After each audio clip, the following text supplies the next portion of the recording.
The laughter started low, soft at first, like a whisper carried by the wind.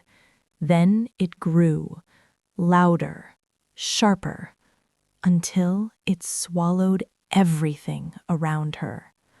Elira stood at the center of the circle, her body frozen, her heart pounding so hard it felt like it might break through her chest. Every pair of eyes in the pack was on her, watching, judging, waiting. She had never felt so exposed, so small, so completely shattered. "Say it again." His voice cut through the noise like a blade, cold, commanding, unforgiving.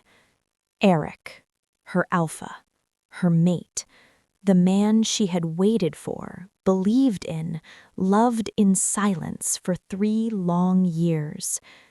Elira swallowed hard, her throat burned, dry and tight, like the words themselves refused to come out. Her voice trembled. She couldn't finish. The crowd reacted instantly. Laughter erupted again, louder this time, crueler. "She actually thought he'd keep her," someone whispered. Pathetic. Eric took a slow step closer. His shadow fell over her, heavy and suffocating.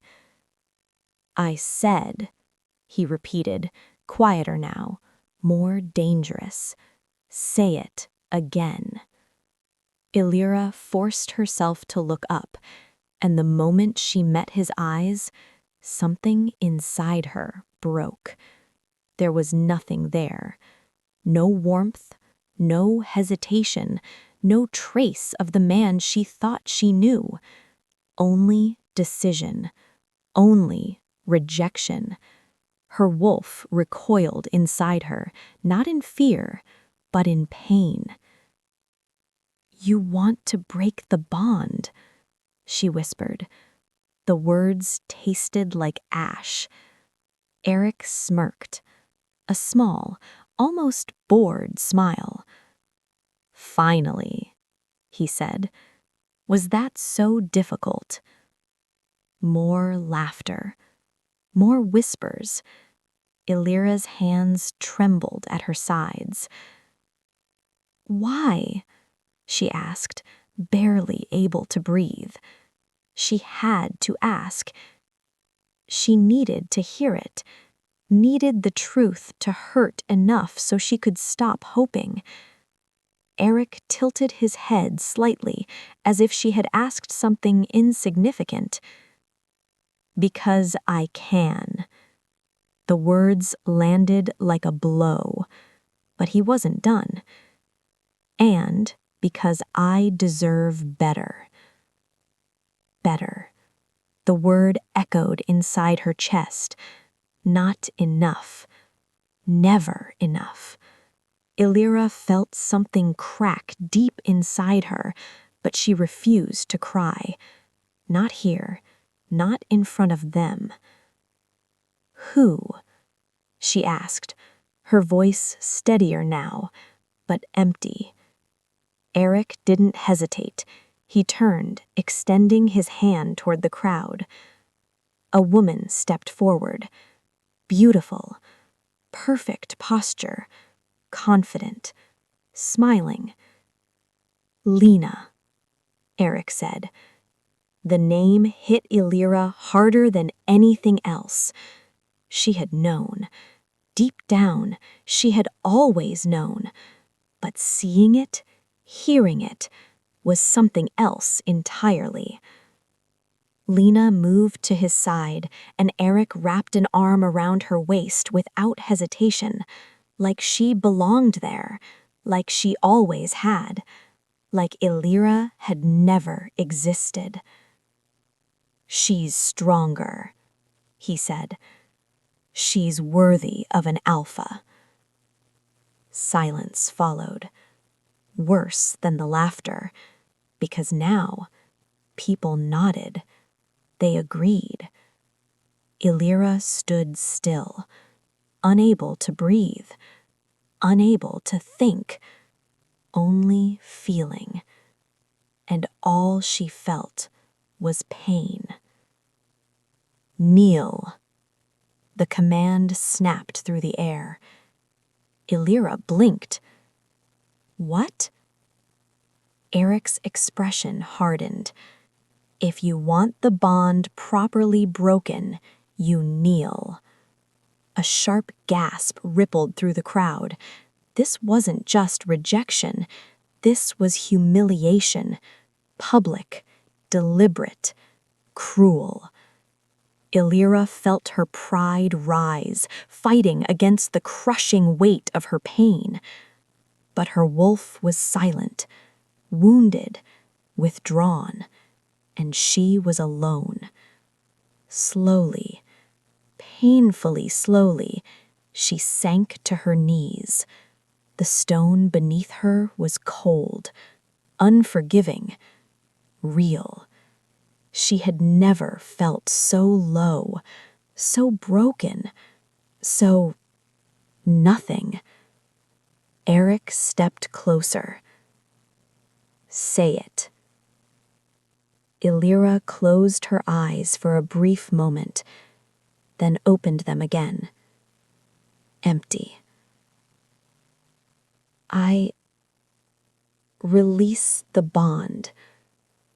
Her voice was barely a whisper, but it was enough. A violent pull tore through her body, like something was being ripped out of her soul. She gasped. Pain exploded through her chest. Raw, brutal, unbearable. The mark on her wrist flickered, then began to fade. The bond. Gone. The crowd fell silent, watching, absorbing every second of her pain. Eric looked down at her. No regret, no doubt. Finally, he said. Then he turned away, just like that, as if she meant nothing, as if she never had. Elira remained on the ground, alone, broken, empty. And just as she thought she couldn't fall any lower, the air changed. Heavy, still, dangerous. A new presence filled the space, stronger than anything she had ever felt before. The wolves around her froze. Some stepped back instinctively. Others lowered their heads. Elira slowly lifted her gaze and saw him. A stranger, tall, dark, eyes glowing like molten gold in the night. Power radiated from him, not just alpha power, something deeper, something ancient, something terrifying. He looked directly at her, not with pity, not with mockery, but with something else. Interest. Intense. Focused. As if he had just found something rare, something valuable. Whispers spread through the crowd. It's him. The Alpha King. Elira's heart began to beat again. No one moved. No one dared. The moment he stepped forward, the entire atmosphere shifted. It wasn't just silence anymore. It was submission. Elira could feel it in the air, pressing against her skin, slipping into her lungs with every breath. The wolves around her lowered their gazes instinctively. Even Eric. That was the first thing that truly unsettled her. Eric hesitated, just for a second, but she saw it. The man who had just humiliated her in front of everyone now stood straighter, more rigid, as if suddenly aware of his place. The stranger continued walking, slow, unhurried, every step deliberate, controlled, powerful. Elira's heart pounded as he approached. She was still on her knees, her body weak from the broken bond, her wolf silent and wounded. And yet, she couldn't look away. There was something about him, something magnetic, dangerous. He stopped in front of her, close enough that she could feel the heat of his presence, close enough that the world around them seemed to disappear. For a moment, he said nothing. He simply looked at her, not at the crowd, not at Eric, at her, as if she were the only thing that mattered. Elira's breath caught. No one had ever looked at her like that before, not even her former mate. Stand. His voice was deep, low, commanding, but unlike Eric's, it didn't cut, it pulled. Something inside her responded before she could think. Her body moved, weak, unsteady, but she stood. A murmur spread through the crowd. He had not ordered her to kneel. He had told her to rise. That alone changed everything. Eric stepped forward, tension in his jaw. "My king," he said, forcing respect into his tone, "this does not concern you." The king didn't even look at him. Not at first. His gaze remained locked on Elira, studying, measuring, as if reading something beneath her skin. Only after a long, heavy silence did he finally shift his attention, slowly, deliberately, toward Eric, and the temperature in the air seemed to drop. "You broke the bond," he said. Not a question, a statement. Eric lifted his chin slightly. "Yes." The king's golden eyes flickered. "And you chose to do it publicly." A pause. Then, colder, "You chose to humiliate her." The words landed heavier than any accusation. Eric's jaw tightened. "She was not worthy of the position. I did what was necessary for my pack." The king took a single step forward, and suddenly the distance between them felt like a battlefield. "Necessary," he repeated softly. There was something dangerous in the way he said it, something controlled, but barely. Eric held his ground. She was weak. Silence. A deadly one. The kind that made the entire pack hold its breath. The king turned his head slightly, just enough to glance back at Elira. For a fraction of a second, his expression changed. Not much, but enough. Something darker flickered beneath the surface, something possessive. Then he looked back at Eric. "And yet," he said slowly, "you still stand." A ripple moved through the crowd. Elira felt it, the shift, the doubt, the curiosity. For the first time since it happened, they weren't just seeing her as the rejected one. They were looking again, reconsidering. Lena stepped forward suddenly, her voice sharp. "With all due respect, my king, you don't know her." The king's gaze moved to her, and for the first time, his expression hardened completely, cold, unforgiving. "And yet," he said, "I already see more than you ever did." Lena froze. Eric stepped in again, more defensive now. This is my pack, my decision. The king tilted his head slightly. And you made it. A pause. Then, I am not here to change it. Relief flickered briefly across Eric's face, but it didn't last, because the king continued, I am here because of what you discarded. The words hit harder than any threat. Elira's breath caught. Discarded. That's what she had become. But not in his eyes. No, in his eyes she was something else. Something that made the air feel heavier. Something that made her heart beat faster for reasons she couldn't explain.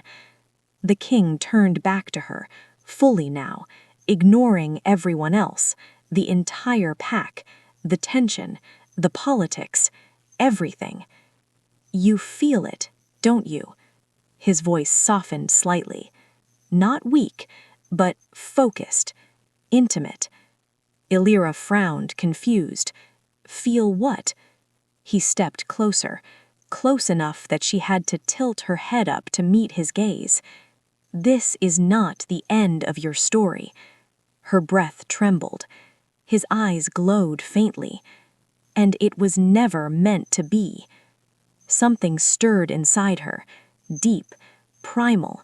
Her wolf moved, just slightly. After all that pain, after the silence, after the loss, her wolf responded. To him. Elira's eyes widened. The king noticed. Of course he did. A slow, almost imperceptible smile touched his lips. Not kind, not gentle, but certain, as if something had just been confirmed. And whatever it was, it changed everything. The silence didn't break. It tightened, like something unseen had wrapped itself around the entire clearing, pulling every breath, every thought, every heartbeat into a single moment. Elira couldn't move, couldn't think, couldn't even understand what she was feeling. All she knew was this: something inside her had awakened, and it had answered him. The king didn't step back, didn't look away. If anything, his presence grew stronger, more focused, like a force closing in around her. You felt that, he said quietly. It wasn't a question. Elira swallowed, her throat still raw from the broken bond. I don't know what that was, but that was a lie. She knew it wasn't nothing, because her wolf, the same wolf that had gone silent, withdrawn after the bond was severed, had just stirred, not in pain, not in fear, but in recognition. The king's golden eyes darkened slightly. Interesting. The word sent a strange shiver down her spine. Behind them, the tension snapped. This is enough. Eric's voice was sharp now, no longer controlled, no longer confident. Something had changed in him, too. Elira turned slightly, just enough to see him. His gaze wasn't on the king anymore. It was on her, and it burned. Not with love, not with regret, with something far uglier: jealousy. You've made your point, Eric continued, his tone tightening. She is no longer my concern. The king didn't even look at him. Then why, he said calmly, are you still watching her like she belongs to you? The words hit harder than a blow. A ripple of tension spread through the crowd. Eric's jaw clenched. She was mine.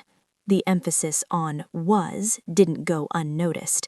The king's gaze shifted slightly, just enough to acknowledge him. And now she is not. Simple, final, irrefutable. Elira felt something shift again, not just in the air, in herself. For the first time since the bond was broken, she didn't feel owned, didn't feel tied to someone who had cast her aside. There was pain, yes, still raw, still deep, but beneath it, something else was rising, something stronger. Lena stepped forward again, her composure cracking. This is absurd. She's nothing, just a weak Omega who couldn't even hold a bond. Enough. The word didn't come from Elira or Eric or anyone else. It came from him, the king. And this time, his power wasn't subtle. It rolled through the clearing like a storm, heavy, crushing, absolute. Several wolves dropped to one knee instantly. Others stepped back, unable to withstand it. Lena froze mid-sentence, her face paling. The king's gaze locked onto her, cold, dangerous. "You speak of weakness," he said slowly, "yet you mistake cruelty for strength." Lena opened her mouth, then closed it again. Because she couldn't breathe. The pressure was too much, too overwhelming. The king didn't raise his voice. He didn't need to. "Be careful," he added quietly, "not to reveal your own limitations while judging others." The silence that followed was suffocating. Elira could barely process what was happening. No one had ever stood up for her like this. Not once. Not in all the years she had been overlooked, underestimated, dismissed. Her chest tightened, but not from pain this time. From something warmer, something unfamiliar. The king turned back to Elira, and just like that, the pressure lifted, the air returned, the world breathed again. "You're still standing," he said. There was something almost approving in his tone now. Elira blinked, caught off guard. "I didn't have a choice." A faint shadow of a smile crossed his lips. "There is always a choice." He took a step closer, close enough that she could feel it again. That pull, that strange, invisible thread connecting them. Her pulse quickened. Most would have broken.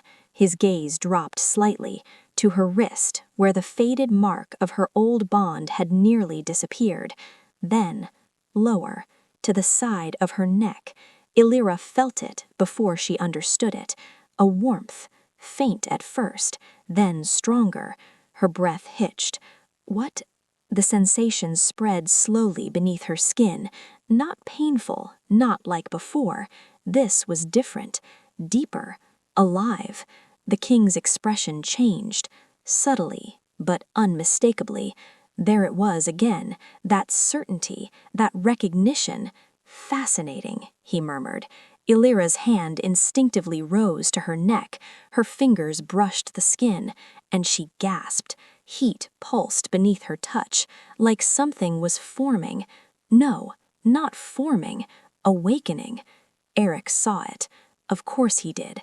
His expression darkened instantly. "What is that?" he demanded, stepping forward. The king moved before Elira could react. One step, that was all it took. But it was enough to place himself between them. A barrier, solid, irrefutable. "Careful," the king said softly, and somehow that quiet warning was more threatening than a roar. Eric stopped. Not because he wanted to, because he had to. The king didn't take his eyes off him.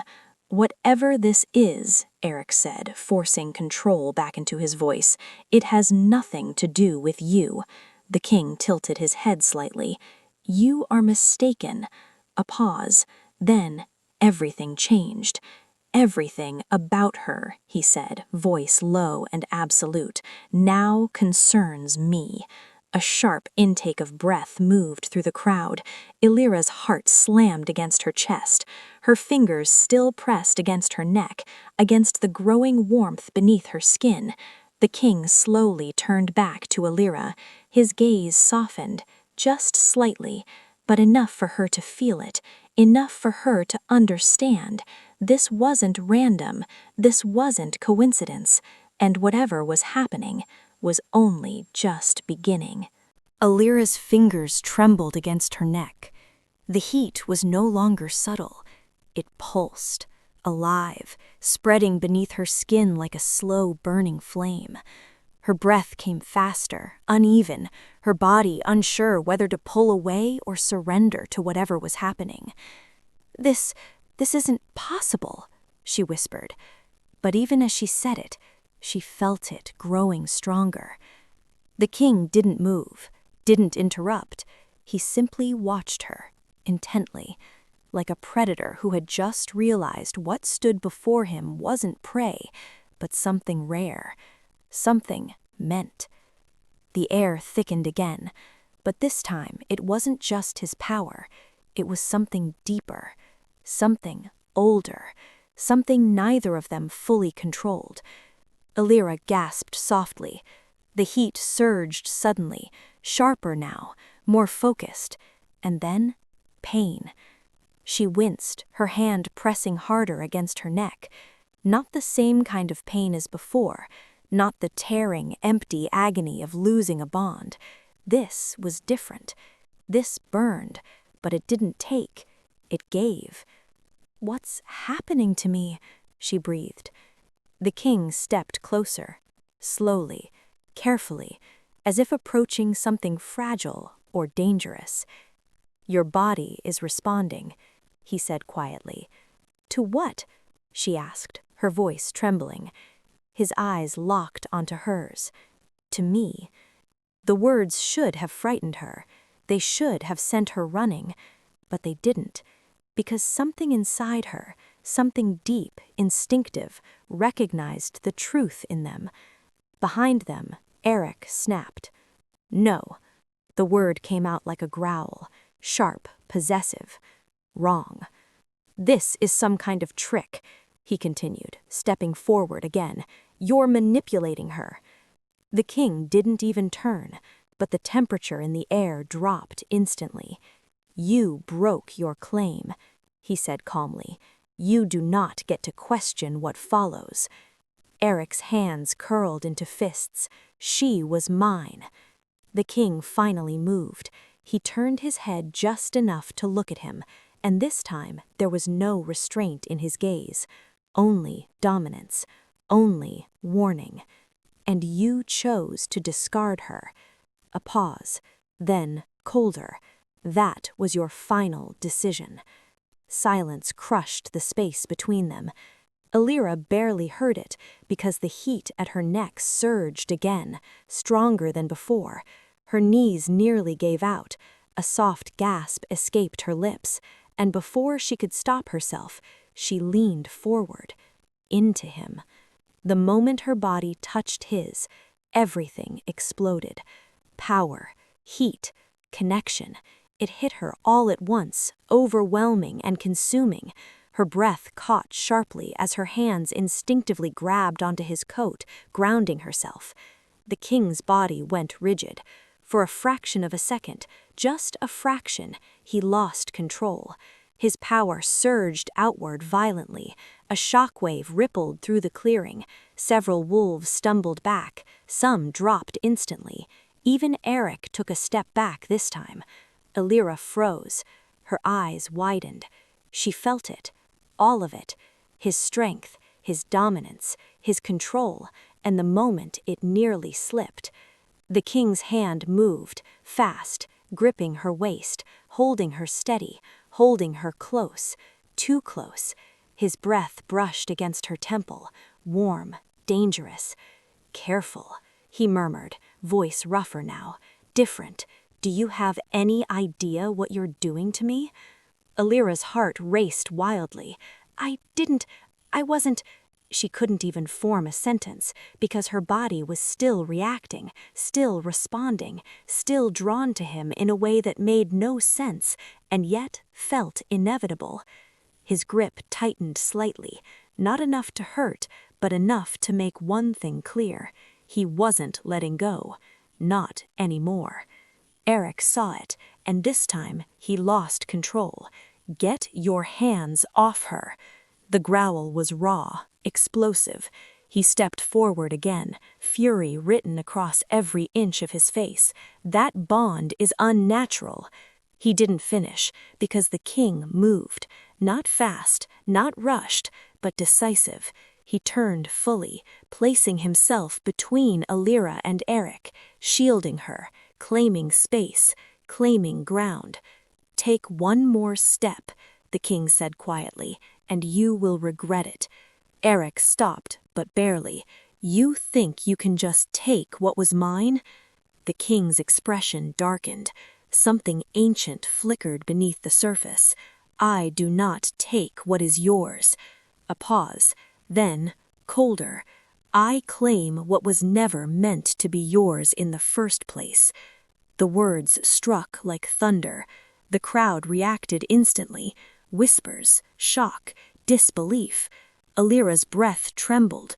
Her hand was still pressed against his chest. She could feel his heartbeat, steady, powerful, real. The heat at her neck pulsed again, and this time something shifted. A faint glow appeared beneath her skin, barely visible, but there. The beginning of something new. The king saw it. His eyes darkened instantly, possessive, certain, unyielding. He reached up slowly, carefully, his fingers brushing just beneath her jaw, tilting her head slightly to the side, exposing her neck. Elira froze. Every instinct in her screamed, but not to run, to stay. The world around them disappeared. No pack, no Eric, no past, only this moment, only him. His thumb brushed lightly over the heated skin, and she gasped. The connection flared, stronger, deeper, unavoidable. "Do you feel that?" he asked softly.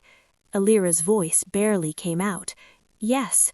His gaze locked onto hers, and whatever restraint he had left was hanging by a thread. "Good," he murmured, "because it's only going to get stronger." Behind them, no one dared to speak, no one dared to move, because they all understood one thing now. This was no longer just a broken bond. This was something else, something rare, something dangerous, something that could change everything. No one spoke. No one even breathed too loudly, because now everyone could see it. Elira's hand was still pressed against her neck, her fingers trembling as the heat beneath her skin intensified. But it was no longer just a feeling. It was visible. A faint glow pulsed beneath her skin, just below her jawline, spreading slowly like liquid fire, forming a shape that didn't belong to chance. Gasps broke through the silence. Low at first, then louder. "What is that?" "It's a mark." "No, that's not possible." The whispers spread like wildfire. Elira's heart raced as she felt every pair of eyes shift back onto her. But this time, it wasn't mockery. It wasn't pity. It was something else, something far more dangerous. Recognition. Fear. The king's hand remained steady beneath her chin, his thumb barely brushing her skin as if confirming what he already knew. His expression didn't show shock, only certainty, only inevitability. "It's happening faster than I expected," he murmured. Elira swallowed, her voice unsteady. "What is happening to me?" His golden eyes met hers again. "You're being marked." The words sent a shock through her entire body. Marked, not rejected, not discarded, chosen. Behind them, Arik laughed sharply, but there was no humor in it. "That's impossible," he snapped. "She just lost her bond. She can't—" He stopped, because even he could see it now. The glow, the shape forming, the undeniable truth. His expression twisted. Confusion, then disbelief, then something darker. "No," he said again, quieter this time. "No, that's not—" The king turned his head slightly, and that was enough. That single glance silenced him completely. "You forfeited your claim," the king said, each word slow, deliberate, final. "You do not get to question what replaces it." Arik's fists clenched. "But that's not how it works." The king's gaze hardened. "That is exactly how it works." A pause. Then, colder. "You simply never had the power to see it." A ripple moved through the crowd. The tension shifted again. because now it wasn't just about Elira anymore. It was about him, about the alpha who had rejected her, the one who had humiliated her, and what that decision now looked like. Lena stepped forward, her composure completely gone. "This is wrong," she said, her voice sharp with panic. "She's nothing. She doesn't have the bloodline for a mark like that." Enough. The king didn't raise his voice, but the force behind it struck like a physical blow. Lena staggered back, her face paling instantly. "You speak as if worth is something you can measure," he said slowly. His gaze didn't leave her. "And yet you fail to recognize it standing in front of you." Lena's lips parted, but no words came out. Because this time, no one agreed with her. No one nodded. The silence told her everything. Elira felt it too, that shift, that subtle, powerful change in how they looked at her. She wasn't invisible anymore. She wasn't the weak one. She wasn't the rejected one. She was something else now, something none of them understood. The heat at her neck surged again, and this time she couldn't stop the sound that escaped her, a soft gasp.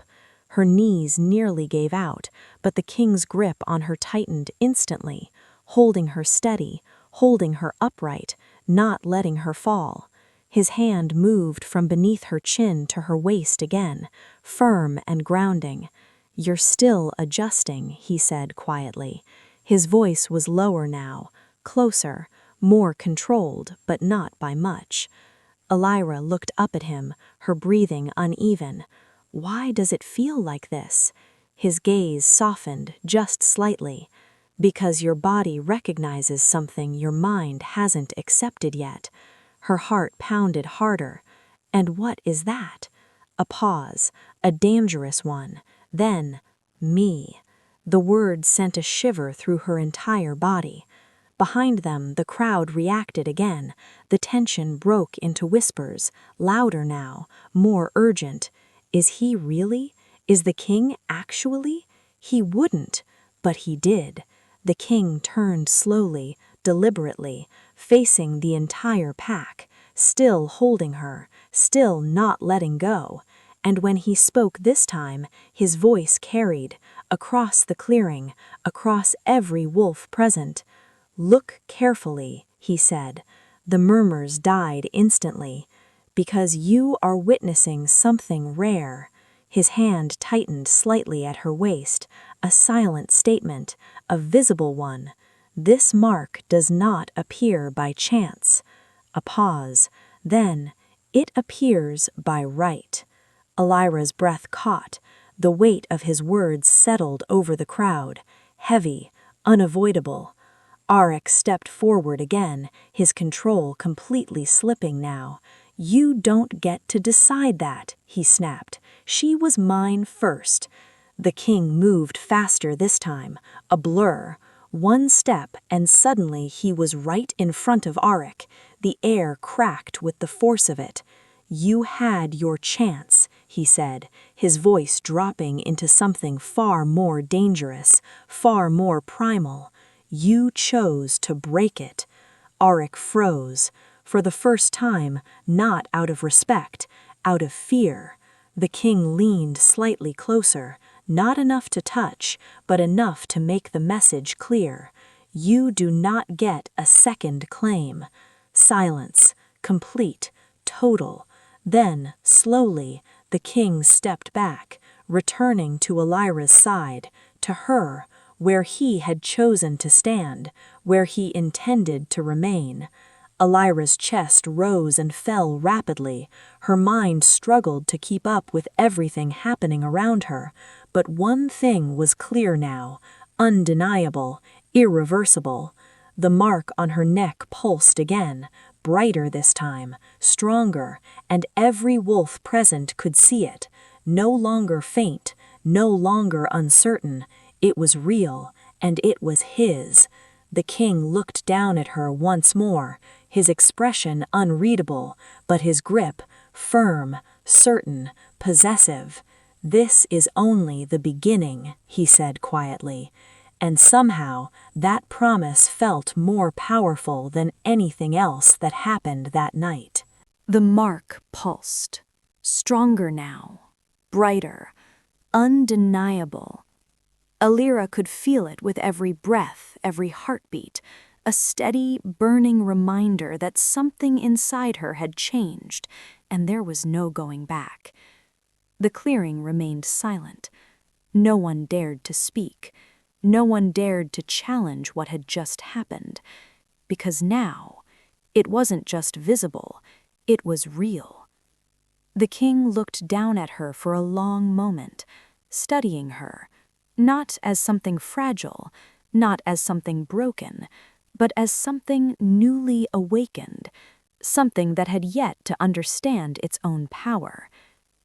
"Can you walk?" he asked.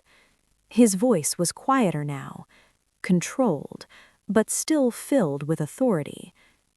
Elira blinked, caught off guard by the question. I think so." Her legs still felt weak, unsteady, but she wasn't going to fall again. Not here, not in front of them, not after everything. She straightened slightly, lifted her chin, and for the first time since the bond had been broken, she chose how to stand. Not forced, not commanded, chosen. The king noticed. Of course he did. A flicker of approval passed through his gaze. "Good," he said.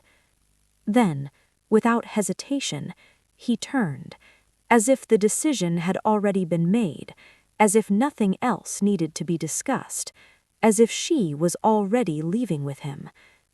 Elira's breath caught. Wait. But the moment she spoke, Eric moved. "No." The word came out like a command, sharp, desperate.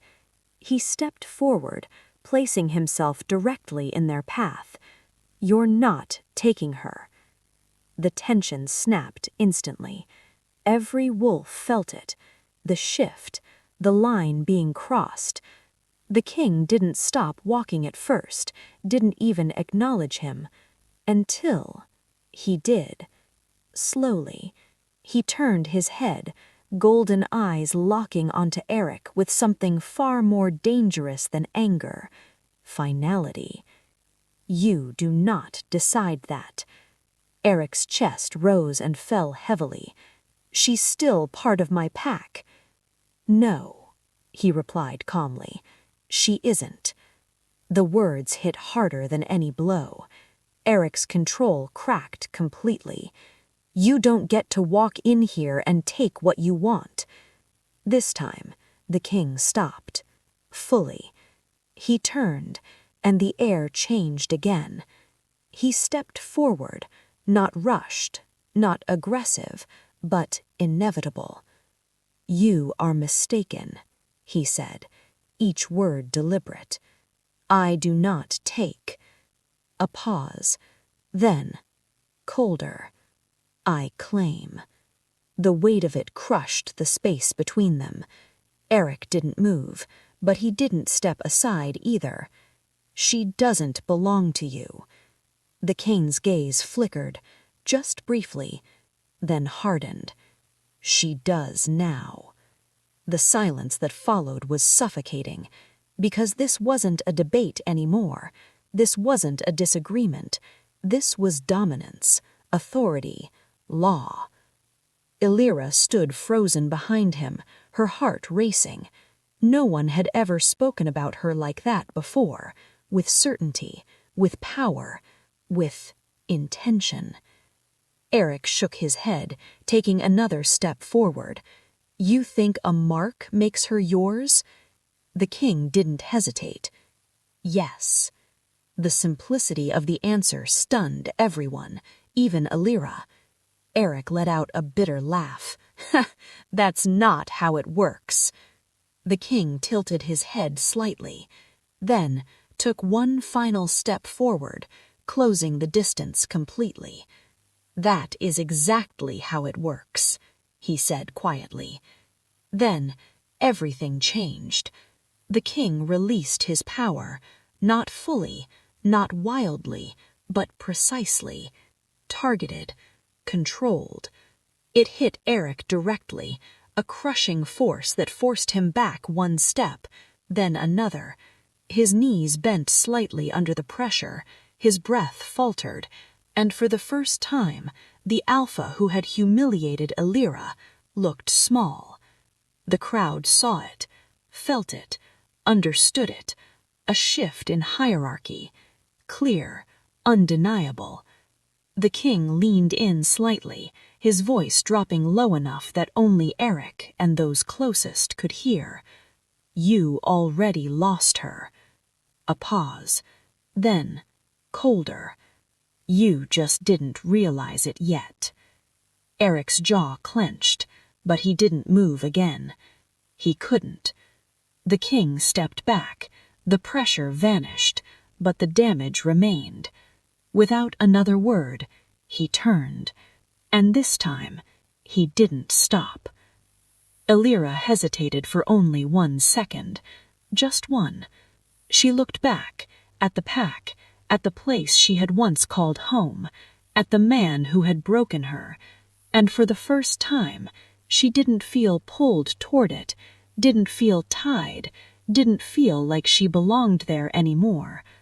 Then, she turned forward and followed him. The moment she took that first step, something shifted inside her. Not loss, not pain, release. The crowd parted instinctively as they walked. No one dared to stand in their way. No one dared to speak, because they all understood what they were witnessing, not just a departure, a transition. The king led her through the clearing, towards the path that disappeared into the dark forest beyond. The night air was colder there, sharper, but it felt different, cleaner, free. Elira's steps were still slightly unsteady, but she didn't fall, because she knew, if she did, he would catch her. They walked in silence for a while, far enough that the sounds of the pack faded behind them, until only the forest remained, and the quiet. Finally, he stopped, turning to face her. Up close, away from everyone else, he felt different, less distant, more real. Elira's heart pounded as she looked up at him. "Why?" she asked softly. The question held everything: confusion, fear, hope. He studied her for a long moment, as if deciding how much to say. Then he answered, "Because I don't ignore what is mine." The words sent a shiver through her. "But you don't even know me," she whispered. A faint shadow of something crossed his expression. Not doubt, not hesitation, something deeper. "I know enough." Then, quieter, "And I intend to know the rest." Elira's breath caught. The mark at her neck pulsed again, not painfully, not violently, but steadily, like a heartbeat that wasn't just hers anymore. The king reached out slowly, his hand brushing lightly against her cheek, not possessive this time, not commanding, careful, intentional. "You're not going back there," he said. It wasn't a question, it wasn't a suggestion, it was a promise. Elira swallowed, and for the first time since everything had happened, she didn't feel lost, didn't feel broken. She felt chosen. And somewhere deep inside, she knew one thing. Her life hadn't ended in that clearing. It had just begun. The forest seemed endless, dark, silent, alive in a way Elira had never truly noticed before. Every step deeper into it felt like crossing an invisible line, leaving behind everything she once knew and stepping into something far more dangerous, or far more powerful. She couldn't decide which. The Alpha King walked ahead of her, his presence impossible to ignore even in silence. He didn't look back often, but he didn't need to. Somehow, he always knew she was still there. The mark on her neck pulsed again, softer now, steadier, like it had settled into her, like it belonged. "How much farther she asked quietly. He slowed slightly. "Not far." That was all he said, but something in his tone made her realize this wasn't just distance, it was transition. Moments later, the trees began to thin, the darkness opened, and then she saw it. Elira stopped walking, her breath caught instantly. The fortress stood carved into the mountainside, towering and immense, its structure blending stone and shadow like it had always been part of the land. Massive gates, high walls, watchtowers lit with controlled firelight, and wolves everywhere. Not scattered, not relaxed, disciplined, alert, powerful. This wasn't a pack, this was an empire. "What is this place?" she whispered. The king didn't slow. "It's mine." Simple, direct, but the weight behind those words was overwhelming. Elira hesitated for half a second, then followed again. As they approached, the guards at the gate straightened instantly. Their posture shifted. Not fear, respect, recognition. They bowed their heads slightly as the king passed, but then their eyes moved to her, and everything changed. Confusion, suspicion, shock. She felt it immediately. The way their gazes lingered, the way their instincts reacted, because they could feel it too. The mark, the connection, the impossibility of it. Who is she? She's human. No, not fully. Why does she smell like... They stopped speaking the moment the king's presence sharpened. Silence fell instantly. He didn't look at them, didn't acknowledge the whispers, but his message was clear. They were not to question, not openly. Still, the tension remained. Elira felt it as they passed through the gates, every eye following her, every instinct around her reacting. This place wasn't like her old pack. It wasn't careless. It wasn't forgiving. It was controlled, structured, and dangerous. They entered the inner courtyard. Wolves moved with purpose, training, patrolling, watching. Everything here had order. Everything had strength. Elira suddenly felt it, how out of place she was. Her steps slowed. The king noticed immediately. He stopped, turned, and for the first time since they arrived, he truly looked at her again. "You're thinking too much," he said. She swallowed. "I don't belong here." The words slipped out before she could stop them. Honest, raw, dangerous, because they were true. A few nearby wolves glanced at her again, listening, waiting. The king stepped closer, close enough that his presence drowned everything else out. "Yes," he said. The word hit her harder than she expected. But you don't." A pause. Then his voice lowered. "But that doesn't mean you shouldn't be here." Her breath caught. His gaze softened slightly. Not weakness, not gentleness, something rarer. "You're here because you're meant to be." The mark pulsed, as if answering him. Elira looked down for a moment, trying to steady herself, trying to understand something she wasn't ready to accept. But before she could respond, a new presence entered the courtyard, and everything shifted. The wolves around them straightened immediately, more rigid than before, more alert, respect, deeper this time, not just for a leader, for someone dangerous. Elira felt it before she saw him, a cold awareness crawling up her spine. Then, interesting. The voice was smooth, controlled, but laced with something sharp beneath the surface. Elira looked up.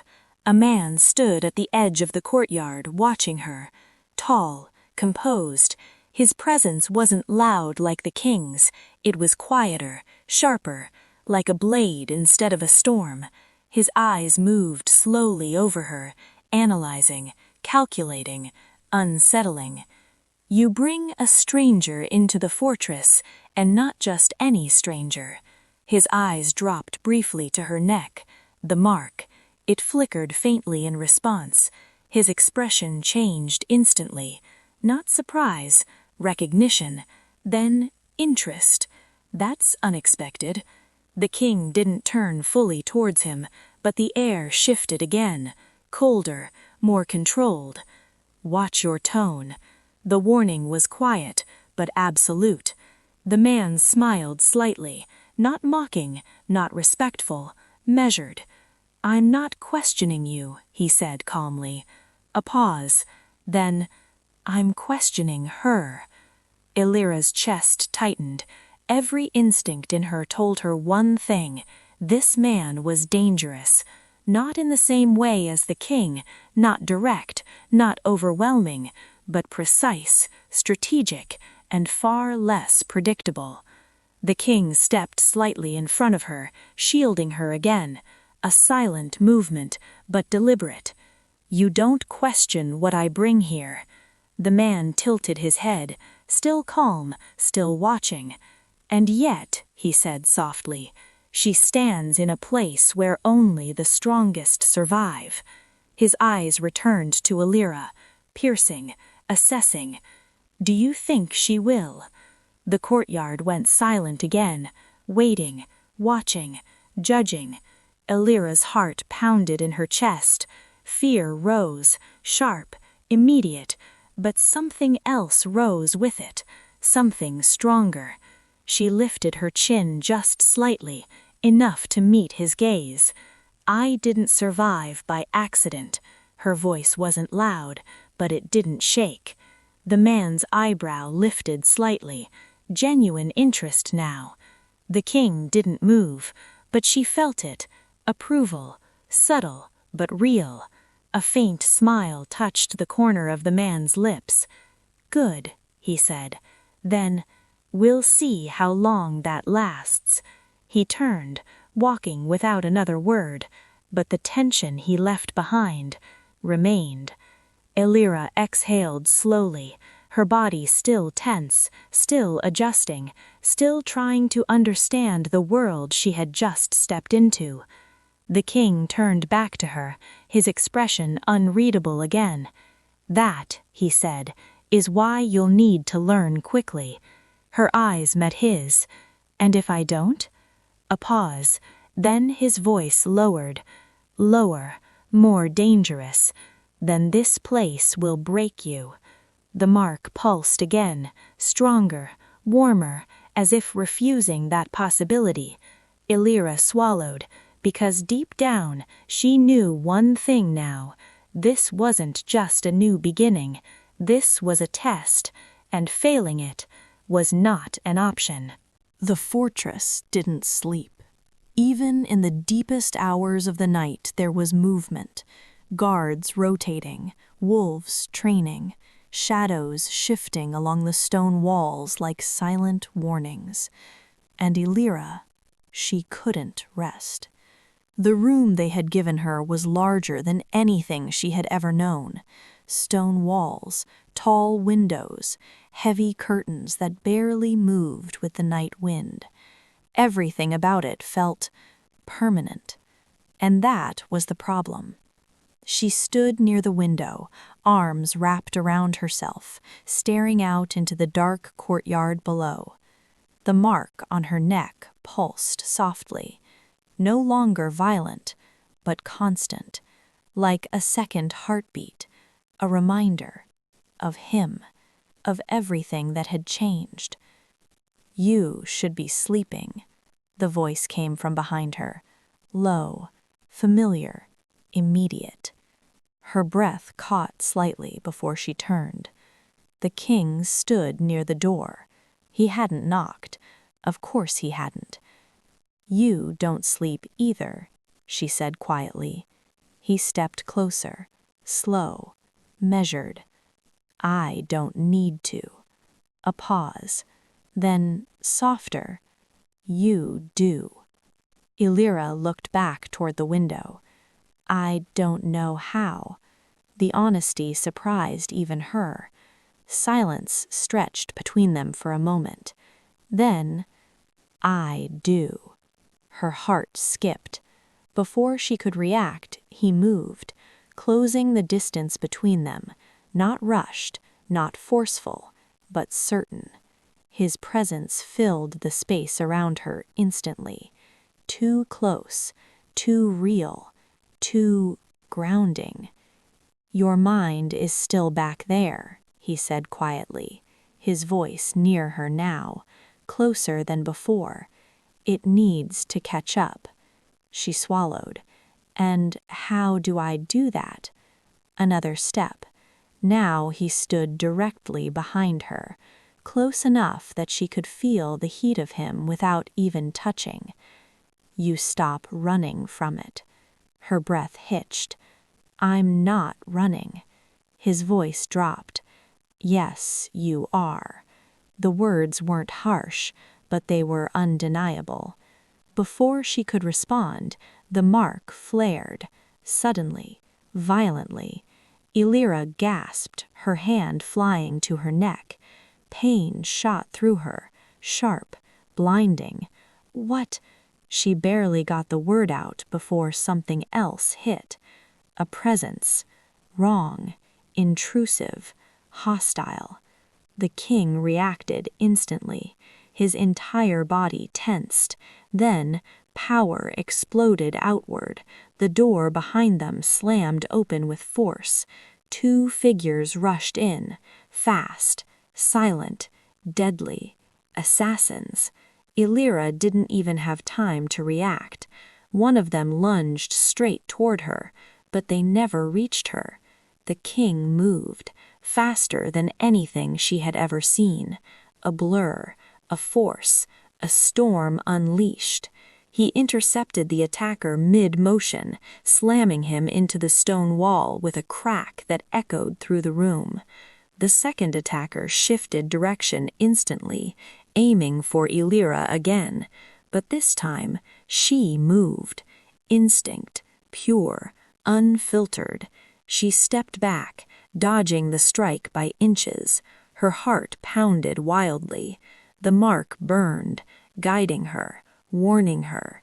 The king saw it, felt it, and something inside him snapped. His control gone. The air in the room turned violent. Raw power surged outward, crushing, suffocating. The second attacker froze mid-step, his body locking under the pressure. The king didn't even look at him. He raised his hand, and the man was thrown across the room like nothing, crashing hard against the far wall. Silence followed, heavy, breathing, violent. Elira stood frozen, her chest rising and falling rapidly. The king didn't move. For a moment, he didn't even look at her. His back was to her, his shoulders tense, every inch of him radiating something dangerous, unstable, the kind of power that didn't stop easily. Elira. Her name came out rough, not controlled, not calm, different. She hesitated, then took a step toward him. "I'm okay." The words were soft, careful, but the moment she said them, he turned, and she froze. His eyes were darker, not just intense, not just focused, something deeper, something more primal, more possessive, more dangerous. "You were targeted," he said, his voice low, tight, controlled but barely. "I'm fine," she repeated, but this time he moved toward her, fast, closing the distance in a single step. His hand caught her arm, not hurting, but firm, grounding, checking, making sure she was real, unharmed, safe. "You shouldn't have been." The words came out sharper now, angrier, not at her, at everything else. Elira's breath trembled. "I handled it." A pause. His gaze dropped briefly to her neck, the mark still glowing faintly, then back to her eyes. "Yes," he said slowly, "you did." Something shifted, not just in him, in her, because for the first time she hadn't been helpless, she hadn't been weak, she had reacted, survived, stood. The silence between them changed, charged, heavy, the air still thick with the aftermath of violence and something else, something building. His grip on her arm loosened slightly, but he didn't let go, didn't step back, didn't create distance. "Elira," he said again, this time softer. Her name sounded different in his voice now, not just recognition, not just claim, something closer. Her heart pounded harder. "What?" she whispered. A pause, a dangerous one. Then, "You felt it, didn't you?" Her breath caught. The mark pulsed again, answering for her. "Yes," she barely came out. His hand moved, slowly, from her arm to just beneath her jaw, tilting her head slightly, exposing the mark. His thumb brushed over it, and she gasped. The connection flared instantly, stronger than before, deeper. No longer just instinct, no longer just reaction. It felt intimate. His breath lowered, closer. "You're responding faster now," she reacted immediately. Heat, tension, awareness. "You are too," she whispered back. A flicker of something passed through his expression. Not denial, not restraint, recognition. Then his control slipped, just slightly, but enough. He leaned in, stopping just short of her, so close that she could feel his breath against her lips, so close that distance no longer felt like protection. "You're not safe here," he said quietly. Her heart raced. "Then why does it feel like I am?" The question lingered between them, heavy, real, dangerous. His gaze didn't leave hers. "Because I'm here." And somehow that answer felt like both a promise and a warning. The fortress was no longer silent. Word had spread. Not slowly, not carefully, but like fire. An attack inside the king's territory, inside his walls, and centered around her. Elira could feel it in every glance, every whisper that stopped when she passed, every shift in posture from the wolves around her. This wasn't just curiosity anymore. It was tension, suspicion, fear, and something worse, division. She stood in the main hall, the high ceilings echoing faintly with distant movement. Torches lined the stone walls, their flames steady but heavy, casting long shadows across the floor. This place had felt powerful before. Now it felt watchful. "You shouldn't be alone." The voice came from behind her. She didn't need to turn to know who it was. "I'm not," she replied quietly. A pause. Then, "You feel it too." She turned. The man from the courtyard stood there again, calm, composed, but his eyes sharp as ever. "You didn't come here to check on me," Elira said. It wasn't a question. A faint smile touched his lips. "No." He stepped closer, his hands resting loosely behind his back. I came to see how quickly things are falling apart." Her chest tightened. "What does that mean?" His gaze shifted briefly around the hall, as if measuring the space itself. "It means," he said slowly, "you are now the center of something much larger than you understand." Elira held his gaze. "I didn't ask for this." "No one ever does." A pause. Then his tone changed, subtly, sharpening. "But that doesn't make you innocent." Her heart skipped. "What are you implying?" He didn't answer immediately. Instead, he stepped closer, close enough now that his voice dropped lower, more private. "Two assassins got inside the most secure place in this territory. They didn't come blindly." Her pulse quickened. "They came for me." "Yes." Another pause, longer this time. Then, "They were helped." The words hit like a blow. Elira's breath caught. "By who?" Her eyes held hers. "Someone inside." Silence, heavy, crushing. Her mind raced. This is because of me," she whispered. His expression didn't soften. "Everything happening right now," he said quietly, "is because of you." The truth of it settled deep, too deep. Before she could respond, the doors of the hall opened, hard, fast, and the air shifted instantly. The king entered. Power, authority, storm contained in human form. Every wolf in the hall straightened. Even the man in front of her stepped back slightly, not out of fear, of recognition. The king's gaze locked onto Elira immediately, then shifted to the man beside her. The temperature dropped. "You're speaking to her alone," the king said. Not a question, a statement, measured, dangerous. The man inclined his head slightly. "I was informing her." "Of what?" A pause. Then, "The truth." The king took a step forward, slow, controlled. "And what truth is that?" "That your fortress is no longer secure."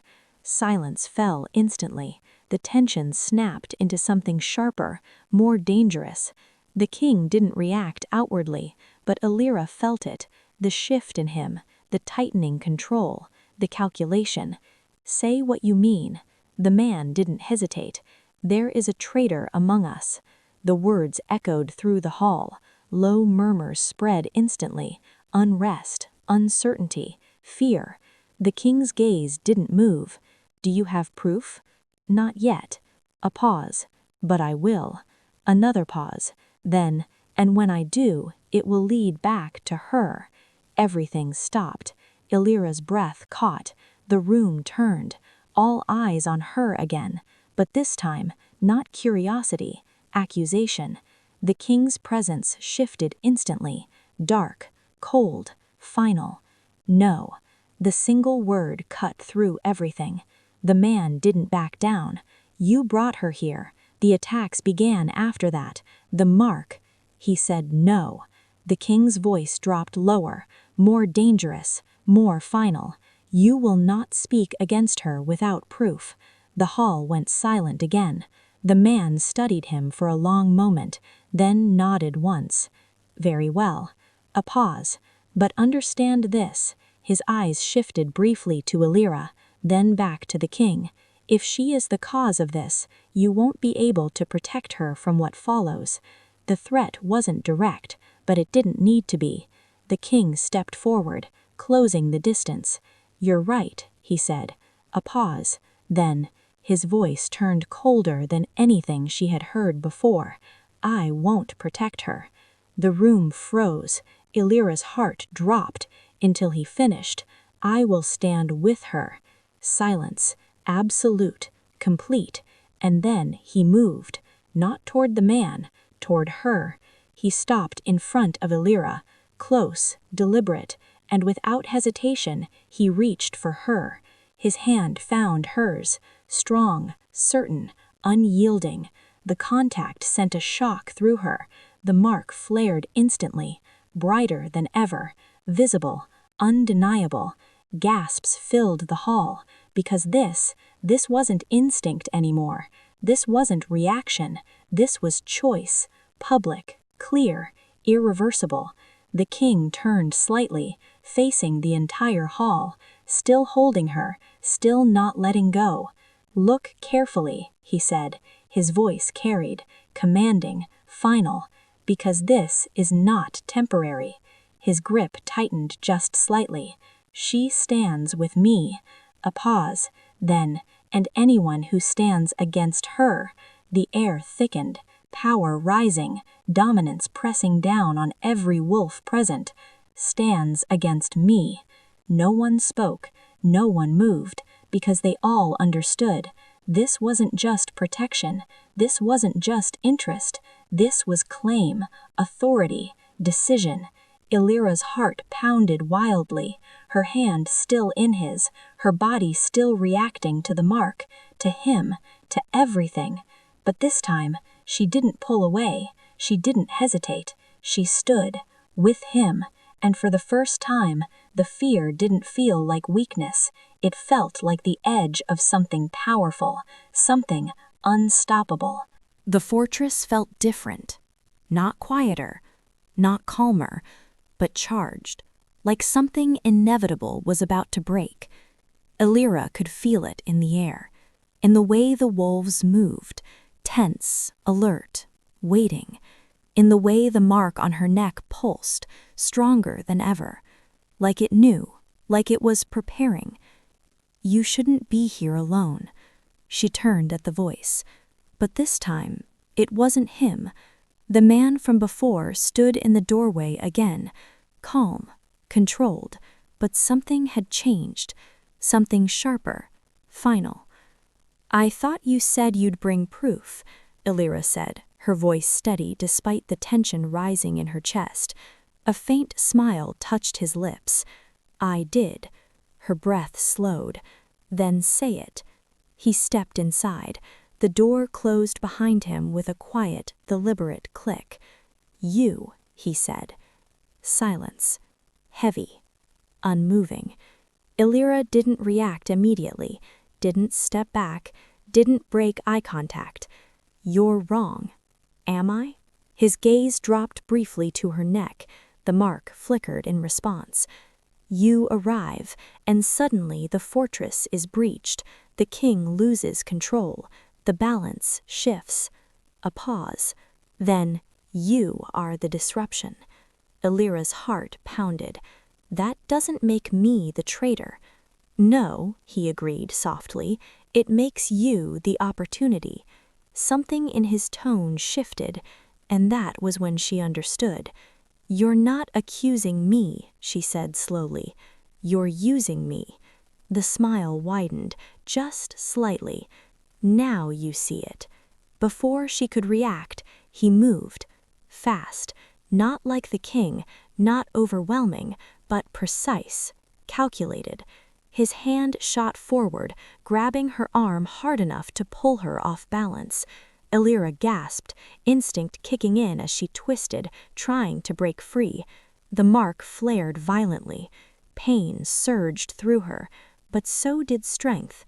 "You shouldn't have come here," he said quietly. "No one will question it once you're gone." Her pulse spiked. "You're the traitor." "Of course I am." The admission was calm, unbothered, terrifying. "And you walked straight into it." He tightened his grip, pulling her closer. But before he could do anything else, the door exploded open. Wood splintered, air shattered, power filled the room like a storm unleashed. The king. He didn't walk in, he appeared. His gaze locked onto the man instantly, and this time there was no restraint, only fury. "You touched her." The words weren't loud, but they carried something far worse than anger. The traitor released Elira immediately, stepping back. "Right on time," he said, but there was tension in his voice now, because this was no longer control. This was survival. The king stepped forward, slow, deliberate, each step pressing power into the room, crushing, relentless. You should have run. The traitor let out a short breath. I would have, he admitted. A pause. But I needed to be sure. Sure of what? His eyes flicked briefly to Elira, then back. That she mattered. The air snapped.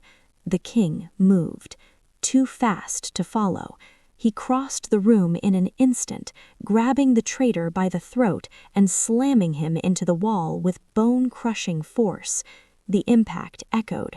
The walls cracked slightly under the pressure. Elira stumbled back, her breath shaking as she watched. This wasn't controlled. This wasn't measured. This was raw power, unleashed. You endangered her, his voice said, low and lethal. The traitor struggled, but barely, because he couldn't. You proved my point, he forced out. The king's grip tightened. You have no point. Yes, I do, he gasped. You're not thinking clearly anymore. A dangerous pause. Then, she's your weakness. The room went still. For half a second, everything stopped. Then, the king smiled. But it wasn't calm, it wasn't controlled, it was something far more dangerous. No, he said quietly. A pause. Then, she's the reason you're about to die. The pressure increased. The traitor's body went rigid, then still. Silence fell instantly. Heavy. Final. The king released him without another glance. The body hit the ground. Lifeless, unimportant, because his attention had already shifted to her. Elira stood frozen, her heart racing, her body still reacting to everything that had just happened. But when he looked at her, everything else disappeared. He stepped closer, slower this time, but no less intense. You're hurt. I'm fine, she said quickly, but her voice wasn't steady. His gaze softened just slightly. You're not. He reached her, his hand lifted, hesitating for the briefest moment before touching her face. Gentler this time, careful. You shouldn't have been touched. The words were quieter now, not anger, something deeper. Elira's breath trembled. I'm still here. A pause. Their eyes locked, and something shifted. No more distance, no more hesitation, only truth, only connection.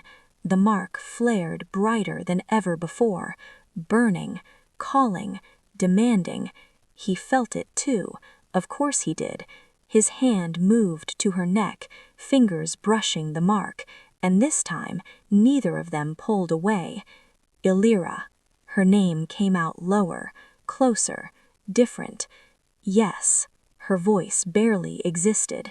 The space between them disappeared, not slowly, not carefully, inevitably. His forehead touched hers, their breaths mixed, the connection surged, stronger, deeper, complete. You feel it, he murmured. Yes. A pause, then, good. And this time he didn't stop. He tilted her head slightly, exposing the mark fully, and with no hesitation, he claimed it. The contact sent a shock through her entire body. Fire, power, connection. It exploded between them, overwhelming and undeniable. Elira gasped, her hands gripping his coat as the bond locked into place, not forming, not beginning, completing. The mark burned, then settled, warm, steady, unbreakable. The room went still, because everything had just changed. Again. He pulled back just slightly, just enough to look at her, really look at her, and this time there was no doubt, no restraint, no distance. You're mine, he said quietly.